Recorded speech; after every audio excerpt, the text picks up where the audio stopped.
this is the culmination of a lot of work and a lot of great chemistry with the support of that. Those guys have spent a lot of time together, so that's, like I said, it's not an accident. On the side, Sean says what sets Brandon apart is just his seriousness, his willingness to work hard.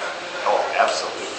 That's really the difference maker. We've seen a lot of people with talent in this world that they never realize their potential, but this guy, he has talented. He can combine talent with a great work ethic like this, and he got the chance to be good. Like a lot of great goals, though. It's hard to tell which one's the more important piece, isn't it? Well, that's the beautiful thing about this. This is a team, and every part of it.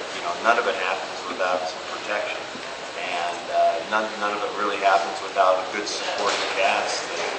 Other people can make some plays. Because, if it's just a one-man show, then it becomes a little easier to defend. So there's got a lot of pieces to make all this stuff go. And the neat thing is both Sean and Brandon know that. They're confident in what they can do, but they know that they're part of a team that's growing. Mike, I know over one man show. Talk a little bit about your defensive line and how they play, especially. Yeah, I thought defensively, we've seen these two very, very productive spread teams 2 weeks in a row. I thought, we limited big plays again. They're going to gain some yards. They're going to make some completions. But I thought we tackled, we ran the ball, we forced turnovers. Playing very simple, way different than earlier in the year.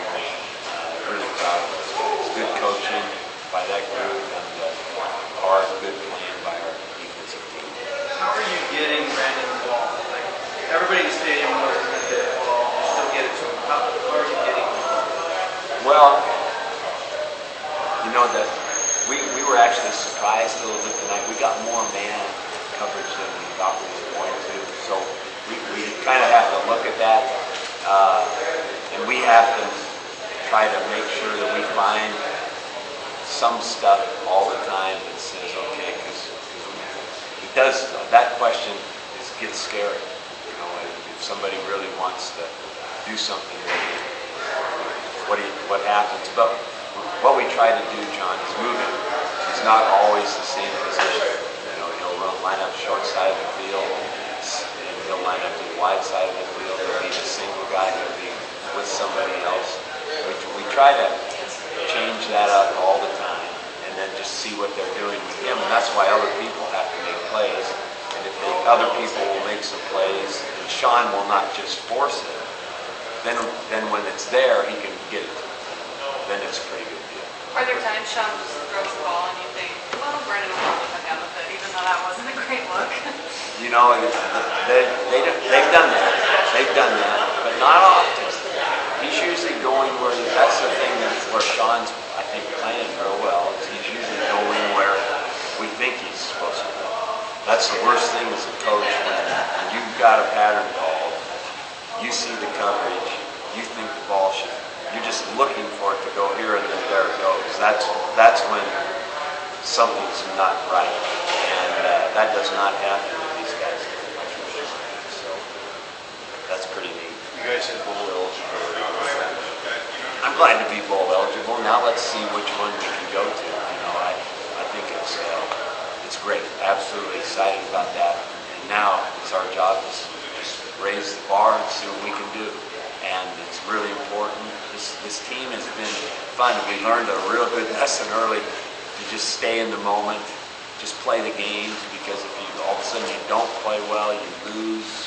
And I think these kids like to play, they like to prepare, and they know that they got to just play one game at a time. So that's the world we're in. We're excited about the next step, see what we can do. Coach, you were operating without Connor Hamlin tonight, but both of your young tight ends, Smith and Cook, they put up some pretty good production. What do you think about that? Pretty good. I thought this will sound, I'm not just saying this, I thought we were pretty sloppy in the first half of the game. I really did. I thought that there was some stuff that was just wasn't real clean. We were jumping offside. It was But yeah, they stepped in and made some plays, and I think it was good for them, and hopefully they'll be better next week. And I don't know if Connor will be back next week, probably not. You talked about jumping outside some of the little miscues and stuff. How important is a game like this for getting that experience into your young tight end so that that doesn't happen in the future? Well, the thing is, little interesting, these guys got to play. It's not like, just we play 2 or 3 tight ends a lot of times all year long. So it's not like they were brand new to me in the games. There wasn't really any excuse for it. Quick thoughts on Stanford. They coming off a big win over UCLA. Stanford is so talented. What Stanford has done with their team is they've got a good running game. We all know about that. They've got those big tight end type wide receiver, whatever, hybrid guys. And they're throwing the ball down the field and they're making some unbelievable plays. So their balance of run, pass, down the field, all that is hard. And there's no doubt about it, defensively they're the most athletic group to play. So we've got our work cut out. Coach, you recently had a running back from Pittsburgh commit, Harris Ross. Talk about it if you can. Mike, just want to ask you real quick about, you guys have been road warriors. It's got to feel good now to be heading I'm home. proud of that. Yeah. Just to, I think this is maybe our 4th or 19, or next week will be our 5th out of how many we played. And I'm proud to go on the road, two weekends in a row, playing at night, and winning. I think that's great. And, we try to talk to our kids about the fact that, hey, it doesn't matter, but I think it does. I don't think the league should put us on the road 2 weeks in a row, 7:30 at night. It's hard. So, anyway, but I'm glad we won, and I think that shows a lot about our kids. Brandon says he's angry still week 1.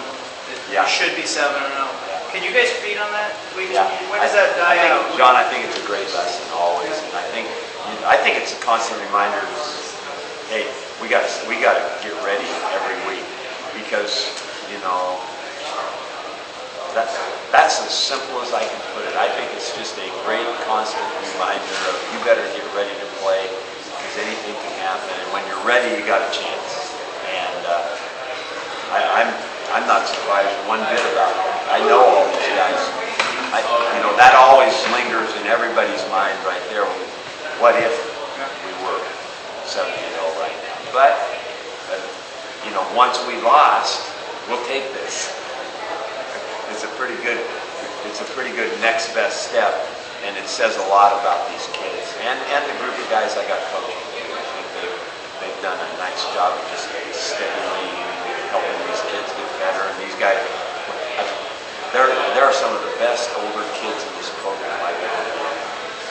And you're talking about Brandon is just a junior, Rashad Reynolds is unbelievable, and the other guy quietly, a great leader is Murph on defense, and both Dylan and Crichton.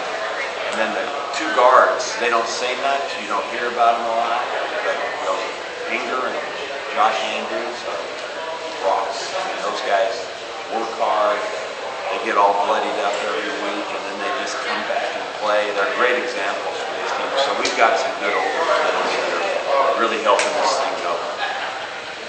Thank you, everybody.